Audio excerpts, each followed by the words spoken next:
Hello everyone, আমি Purnima from Purnima's mehendi and nail art. তো আজকে তোমাদের জন্য আবারও একটা আর্ট নিয়ে চলে এসেছি। তো প্রথমে আমি একটা ব্লু কালার নিয়েছি, ব্লু পলিশ নিয়েছি, নিয়ে এক কোট অ্যাপ্লাই করেছি, করে সেটাকে 60 সেকেন্ড কিওর করে নিয়েছি।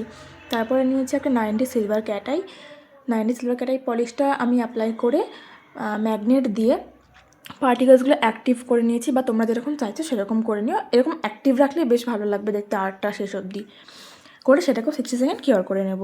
তারপরে লাগাবো matte top coat. Matte top coat লাগিয়ে সেটাকেও 60 সেকেন্ড কিওর করে নেব। ম্যাট হয়ে গেল জিনিসটা। এবার নেবে একটা পাতলা ব্রাশ নিয়ে, আমি যেটা ইউজ করছি সেটা হচ্ছে টপ কোট, ঠিক আছে? কোনো জেল ইউজ করবে না, টপ কোট ইউজ করবে, কারণ এটাই লাস্ট স্টেপ, এরপর টপ কোট ইউজ হবে না। তো টপ কোট ব্রাশের মাধ্যমে নিয়ে লম্বা লম্বা লাইন টানবে, আমি যেরকমভাবে টানছি একদম সরু সরু টানবে, যাতে পাশেরটার সঙ্গে ওই লাইনটা লেগে না যায়, যাতে জয়েন্ট না হয় কোনোভাবেই। তোমরা যদি চাও যে অসুবিধা হবে, তাহলে তোমরা একটা করে লাইন টেনে কিছুক্ষণ শুকিয়ে নিতে পারো, ঠিক আছে? তো আমি পুরোটাই সেই সবজি লাইন টেনে তারপরে একেবারে 60 সেকেন্ড কিওর করে নিয়েছি। আর আমাদের আর্ট রেডি। তোমরা আর্টটা সেই সবজি দেখে জানিও কেমন লাগলো। And here is the final look.